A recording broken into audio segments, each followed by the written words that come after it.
प्रतिभार अन्यतम श्रेष्ठ उपासक प्रोफेसर कैलाश चंद्र दास महोदय, उत्कल साहित्य समाज सभापति डॉक्टर गोविंद चंद्र चांद महोदय एवं शेख मसूद अली आगामी शताब्दी पत्रिकार संपादक, आम अनुष्ठान उपसभापति शिवाशीष कर, संपादक डॉक्टर मनोरंजन बेउरा, सज्जन मंडली बंधुगण, मु बैठक वक्तव्य पूर्व मु दुईटी कथा कहवाक चाहे।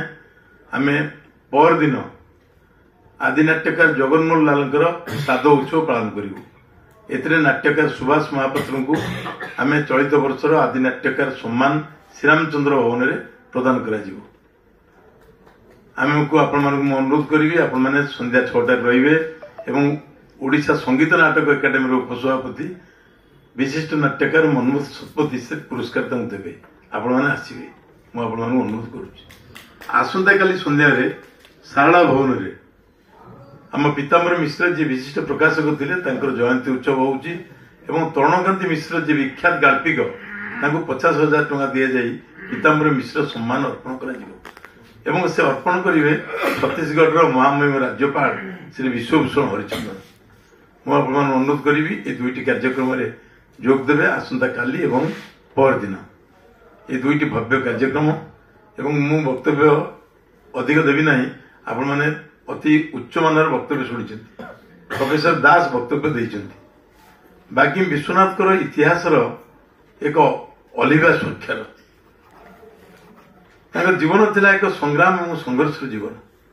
तत्कालीन समय कुसंस्कार विरुद्ध से आंदोलन करते जेतबले पुओ जन्म होउची से बाहर अछंती से पुओ को देखियो को जाइछिंदी घर को मूल बसंत को किंतु ताको मूल बसंत वासी देखै देनांती जे तुमे ब्राह्मण मान विरुद्ध रे कहउछ तुमे पैता पकई ना से पैता को छिनै बिरुवा नदी रे फेंगी देथिले।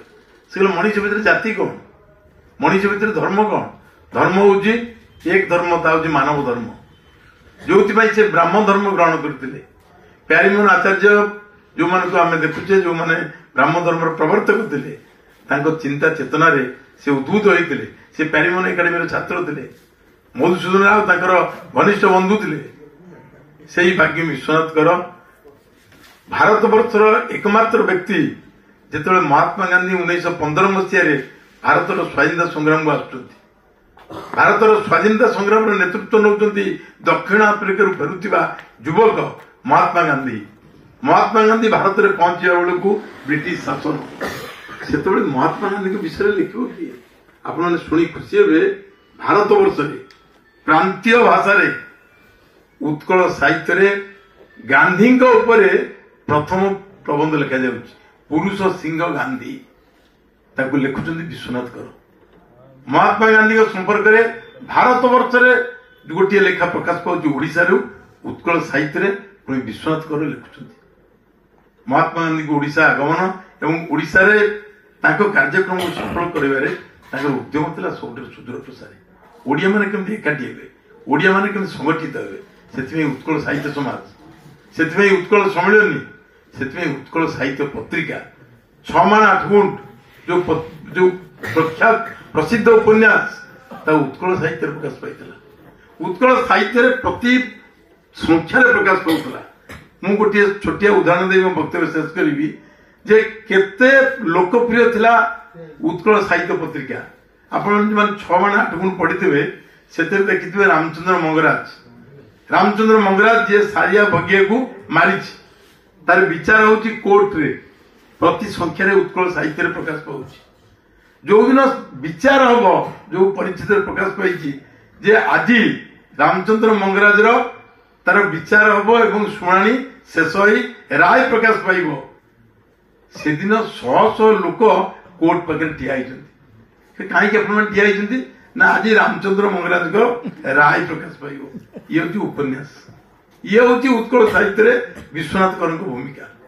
रामचंद्र मंगराज कई लोक देखी ना विचार कहूँ लोक जानी ना किंतु उत्कल साहित्य प्रकाश पाँच लोक पढ़ुंट एवं आसुच्च खोजुंट रामचंद्र मंगराज बदमाश गला कुआडे दंड केतबेले से पाइब। जदि विश्वनाथ कर नथांते तेरे उत्कल फकीरमोहन सेनापति को आम जानी नथांते गंगाधर मेहर को जानी नथांते फल्लिकवि नंदकिशोर बड़ को जानी नथांते आज जो मैंने जो राधानाथ राय को जानी नथांते ମୁଁ ଭାବୁଛି ସେଇଭଳି କ୍ରାନ୍ତିକାରୀ ପୁରୁଷ ପ୍ରତିଷ୍ଠାତା ହେଉଛନ୍ତି ଉତ୍କଳ ସାହିତ୍ୟ ସମାଜ। ସେ ପ୍ରଥମେ ଚିନ୍ତା କରିଥିଲେ ଭାରତ ବର୍ଷରେ 1903 ମସିହାରେ ଗୋଟିଏ ପ୍ରାନ୍ତୀୟ ଅନୁଷ୍ଠାନ ତିଆରି ହବ। ମୋ ବିଚାରରେ ପୁରୀ ବଡ ଦେଉଳ ଯେମିତି ଶ୍ରୀମନ୍ଦିର, ଯେମିତି କୋଣାର୍କ ମନ୍ଦିର, ଶିକ୍ଷାରେ ଯେମିତି ରେଭେନ୍ସା କଲେଜ, ସାହିତ୍ୟ ସଂସ୍କୃତିର ଶ୍ରୀମନ୍ଦିର ହଉଛି ଶ୍ରୀରାମଚନ୍ଦ୍ର ଭବନ ଆଉ ଉତ୍କଳ ସାହିତ୍ୟ ସମାଜ। 1919 ମସିହାରେ ସେ ଶୁଭ ଦେଇଥିଲେ, ମଧୁସୂଦନ ଦାସ ସେ ଶୁଭ ପାଖରେ ଠିଆ ହେଇଥିଲେ। 1927 ମସିହାରେ ତାଙ୍କ ଉପସ୍ଥିତିରେ ଶ୍ରୀରାମଚନ୍ଦ୍ର ଭବନ ଉଦ୍ଘାଟିତ ହେଇଛି। ଉତ୍କଳ ସାହିତ୍ୟ ସମାଜ ତାଙ୍କ ପ୍ରାଣ ଥିଲା, ଉତ୍କଳ ସାହିତ୍ୟ ସମାଜ ତାଙ୍କ ଆତ୍ମା ଥିଲା। ସେ ଚାହୁଁଥିଲେ ଓଡିଆ ମାନେ ଏକତ୍ରିତ ହୁଅନ୍ତୁ, ସଂଗଠିତ ହୁଅନ୍ତୁ। ତ ଯୋଉ ପୁଣ୍ୟ କାମ କରିଥିଲେ ସେ ପୁଣ୍ୟ କାମକୁ ଆମେ ଆଜି ସ୍ମରଣ କରୁଛୁ। ତାଙ୍କ ପବିତ୍ର ଭୂମି, ତାଙ୍କ ମାଟିରେ, ତାଙ୍କ ଘରେ ଠିଆ ହେଇ ଆମେ ଶ୍ରଦ୍ଧାଞ୍ଜଳି ଅର୍ପଣ କରୁଛୁ। ଆମେ ବେଶୀ ଖୁସି କୈଳାସ ସାର୍ ତାଙ୍କ ଉପରେ ଯୋଉ ସୁଦୀର୍ଘ ବହିଟି ରଚନା କରିଛନ୍ତି, ଆପଣମାନେ ପଢନ୍ତୁ। ସେ ବହି କେତେ ମୂଲ୍ୟବାନ ବହି, ଏବଂ ଓଡିଶା ବୁକ୍ ଏମ୍ପୋରିୟମ ଯୋଉ ବହି ଛାପିଛି ଗୋବିନ୍ଦ ବାବୁ କହିଲେ, ସେ ବହି ଦେଖନ୍ତୁ କେତେ ତଥ୍ୟ। ସେ ହଉଛନ୍ତି କିଏ ହଉଛନ୍ତି ବିଶ୍ୱଗୁରୁ। ଆମେ କହୁଛୁ ରବୀନ୍ଦ୍ରନାଥ ଠାକୁରଙ୍କୁ, କିନ୍ତୁ ସେ ହଉଛନ୍ତି ସାହିତ୍ୟର ଗୁରୁ। ତାଙ୍କୁ ଆମେ କହିନାହୁଁ, ତାଙ୍କୁ ସେତେବେଳେ ଉପାଧି ଦିଆଯାଇଥିଲା। ଆମେ ତାଙ୍କ ପ୍ରତିକୃତିରେ ମଧ୍ୟ ଲେଖାଯାଇଛି ସାହିତ୍ୟ ଗୁରୁ ହଉଛନ୍ତି ବିଶ୍ୱନାଥ କର। ତାଙ୍କୁ ସ୍ମରଣ କରୁଛେ। ତାଙ୍କର 160ତମ ଜୟନ୍ତୀ, ଆମେ 150ତମ ଜୟନ୍ତୀ ଏଠି ମଧ୍ୟ ପାଳନ କରୁଥିଲେ ଅତି ବର୍ଣ୍ଣାঢ୍ୟ ଭାବରେ। ତାଙ୍କୁ ଆମେ ଶ୍ରଦ୍ଧାଞ୍ଜଳି ଅର୍ପଣ କରୁଛୁ। ମୁଁ ଆପଣମାନଙ୍କୁ ବିଶେଷ ଧନ୍ୟବାଦ ଦେବି। ଆପଣମାନେ ବହୁ ସଂଖ୍ୟାରେ ଉପସ୍ଥିତ ହୋଇଛନ୍ତି। ବାଗୀ ବିଶ୍ୱନାଥ କରଙ୍କ ପ୍ରତିଭା, ସଂସ୍କାର ଏବଂ ସାରସ୍ୱତ ଭୂମିକାରେ ଉଦ୍ଭୁତ ହୋଇ ଆପଣ ଗୋଟେ ପୁଣ୍ୟ କାମ କରିଛନ୍ତି। ଆଜି ସନ୍ଧ୍ୟାରେ ଯୋଉମାନେ ଉପସ୍ଥିତ ଅଛନ୍ତି ସେମାନେ ଜାତି ପ୍ରତି ଗୋଟେ କାମ କରୁଛନ୍ତି। ମୁଁ କହିଲେ ଶେଷରେ କହିବି, ଆର୍ଟ ଅଫ୍ ଟେକିଂ। ଆମେ ସବୁ ଲୋକ ନେଇ ଜାଣିଛୁ। ଯଦି ବର୍ତ୍ତମାନ ଗୋଟେ ମାଗଣା ବହି ଦିଆଯିବ, ଲୋକ ହଟାବଡି ହେଇଯିବ। ମାଗଣା ଚାଉଳ ଦିଆଯିବ, ଲୋକ ଦଳାଦଳି, କିଏ ପାଉଛି କିଏ ନ ପାଉଛି। ନବା ପାଇଁ ଲୋକଙ୍କର ଭିଡ। ବର୍ତ୍ତମାନ ଆମର ଅଚ୍ୟୁତ ସାମନ୍ତ ଗୋଟେ ସ୍ଲୋଗାନ ଦେଇଛନ୍ତି, ଆର୍ଟ ଅଫ୍ ଗିଭିଂ। ଦଉଛି କିଏ? ଆମେ ତ ସମସ୍ତେ ପୃଥିବୀରୁ ନଉଛେ, ମାଟି ଭିତରୁ ଚାଉଳ ଖାଉଛେ, ପାଣି ପିଉଛେ। ଇଏ ପୃଥିବୀରୁ ସବୁ ନେଇକି ଆମେ ଏ ପର୍ଯ୍ୟନ୍ତ ହେଲେଣି। କେତେ ନବା, ନେଇକି କୁଆଡେ ଯିବା? ଆମକୁ କିଛି ଦେବାକୁ ପଡିବ। ଆପଣମାନେ ଆଜି କିଛି ଦେଇଛନ୍ତି, ସମୟ ଏଠି ବିଶ୍ୱନାଥ କରକୁ ମନେ ପକାଉଛନ୍ତି। ଆପଣ କିଛି ସମୟ ଦଉଛନ୍ତି ଏଠି, ଆପଣମାନେ ତାଙ୍କ କଥା ଭାବୁଛନ୍ତି। ଆପଣମାନେ ପ୍ରତିଦିନ କିଛି କିଛି ଦିଅନ୍ତୁ।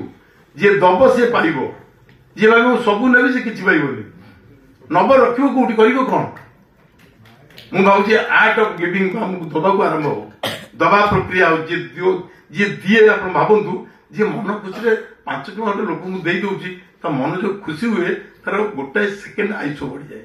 ଯିଏ କହ ମୁଁ ଦେବିନି, ସବୁ ନେଇଯିବି, କେତେ ଚିନ୍ତାରେ ଗୋଟେ ହାତ ବଢିବ, ହାତ ନେଇ ଆସୁଥିବ, ତା ଆୟୁଷ କମିଯିବ। ଆମେ art of giving, art of taking ନୁହେଁ, ଆର୍ଟ ଅଫ୍ ଗିଭିଂ। ତ ଆପଣମାନେ ଗୋଟେ ସମୟ ଆମକୁ ଦେଇଛନ୍ତି। ମୁଁ ଅନୁରୋଧ କରିବି, ପରଦିନ ସନ୍ଧ୍ୟାରେ ଶ୍ରୀରାମଚନ୍ଦ୍ର ଭବନରେ ଆଦି ନାଟ୍ୟକାର ଜଗନ୍ମୋହନ ଲାଲଙ୍କ ଜୟନ୍ତୀ ଉତ୍ସବ ଏବଂ ଆସନ୍ତା କାଲି ଶାରଳା ଭବନରେ ଆମ ପୀତାମ୍ବରୀ ମିଶ୍ରଙ୍କ ପୁରସ୍କାର ବିତରଣ ଉତ୍ସବରେ ଯୋଗ ଦେବେ। ଆମକୁ କୃତଜ୍ଞ କରିବେ। ମୁଁ ଆପଣମାନଙ୍କୁ ଧନ୍ୟବାଦ ଦଉଛି। ବିଶେଷ ଭାବରେ ଉତ୍କଳ ସାହିତ୍ୟ ସମାଜର କର୍ମକର୍ତ୍ତାଙ୍କୁ ଧନ୍ୟବାଦ ଦେଉଛୁ, ଏଇଥିପାଇଁ ଯେ ଶ୍ରୀରାମଚନ୍ଦ୍ର ଭବନ ଆମେ କୌଣସି କାରଣରୁ ସେ ଘର ଆଗରୁ ସଂରକ୍ଷିତ ହେଇଥିଲା, ତା ସତ୍ତ୍ୱେ ଶତାବ୍ଦୀ ଭବନରେ ଆମେ ସଭା କରୁଛୁ। ଶତାବ୍ଦୀ ଭବନ ହଉଛି ବିଶ୍ୱନାଥ କରଙ୍କର, କାରଣ ତାଙ୍କ ଅନୁଷ୍ଠାନର ଯେତେବେଳେ 100 ବର୍ଷ ପୂର୍ଣ୍ଣ ହେଲା, ସେତେବେଳେ ଏ ହଲ୍ଟି ତିଆରି ହେଲା। ଏଠି ଆମର ସଦୟ ରାଜୀବ ଷଡ଼ଙ୍ଗୀ ବହିଛନ୍ତି। ତାର ଯୋଉ ହୋମ ହେଇଥିଲା, ଅର୍ଜୁନ ବାବୁ ଚାଲିଗଲେଣି ସ୍ୱର୍ଗକୁ, ଅର୍ଜୁନ ଦାସ, ସିଏ ଏଠି ହୋମ କରି ଯଜ୍ଞ କରି ତାକୁ ପ୍ରତିଷ୍ଠା କରିଥିଲେ। ଲେଖା ହେଇଛି ଅର୍ଜୁନ ଦାସ ପ୍ରତିଷ୍ଠା ଯୋଉ ଆରମ୍ଭ ହେଇଥିଲା, ଯୋଉଦିନ ହୋମ ହେଇ ଏ ଘର ଆରମ୍ଭ ହେଲା, ଏ କାର୍ଯ୍ୟକ୍ରମ ଏଠି। ଏ ଶତାବ୍ଦୀ ଭବନ ଅଛି, ଏ ଜାତିର ଏକ ଭବ୍ୟ ଭବନ। ମୁଁ ଆପଣମାନଙ୍କୁ ଅନୁରୋଧ କରୁଛି ଯେ ଆପଣମାନେ ପ୍ରତିବର୍ଷ ବିଶ୍ୱନାଥ କରଙ୍କ ପ୍ରତି ଏ ଅନୁଷ୍ଠାନ ଶ୍ରଦ୍ଧାଞ୍ଜଳି ଅର୍ପଣ କରୁ, ଶ୍ରଦ୍ଧାଜ୍ଞ ଅର୍ପଣ କରୁ। ଯେମିତି ମୁକ୍ତି ମଣ୍ଡପ, ପୁରୀ ମୁକ୍ତି ମଣ୍ଡପ କେବଳ ଶ୍ରଦ୍ଧାଞ୍ଜଳି ଶ୍ରାଦ୍ଧ ଦିଏ, ଯିଏ କୋହିନୂର ପ୍ରେସ ତିଆରି କରିଛି ତାଙ୍କୁ କେବଳ ଶ୍ରାଦ୍ଧ ଦିଏ, ମୁକ୍ତି ମଣ୍ଡପ କାହାର ଶ୍ରାଦ୍ଧ ଦିଏ ନାହିଁ। ତେଣୁ ଉତ୍କଳ ସାହିତ୍ୟ ସମାଜ ତାର ପ୍ରତିଷ୍ଠାତାଙ୍କୁ ମନେ ପକାଉ ଏବଂ ତାଙ୍କୁ ଶ୍ରଦ୍ଧାଞ୍ଜଳି ଅର୍ପଣ କରି ଜାତିର କର୍ତ୍ତବ୍ୟ। ଆମେ ଆଜି ଅଛୁ, କାଲି ନଥିବୁ, କାଲି କିଏ ଥବ ନଥିବ ବଡ କଥା ନୁହେଁ, କିନ୍ତୁ ଏ ଜାତିର କର୍ତ୍ତବ୍ୟ ଏବଂ ଦାୟିତ୍ୱବୋଧ। ମୁଁ ଆପଣଙ୍କୁ ଧନ୍ୟବାଦ ଦଉଛି। ଆପଣମାନେ ଏ କାର୍ଯ୍ୟକ୍ରମରେ ଏତେ ସଂଖ୍ୟାରେ ଯୋଗ ଦେଇଛନ୍ତି। ଏବେ ଆନୁଷ୍ଠାନିକ ଭାବରେ ଧନ୍ୟବାଦ ଅର୍ପଣ କରିବେ ଆମ ଅନୁଷ୍ଠାନର ଉପସଭାପତି, ଉତ୍କଳ ସାହିତ୍ୟ ସମାଜର କୋଷାଧ୍ୟକ୍ଷ ଶ୍ରୀ ଶିବାଶିଷ କର ଏବଂ ସେ ତାଙ୍କର ଆତ୍ମଜ ତାଙ୍କର ବେଶୀ ଦାୟିତ୍ୱ।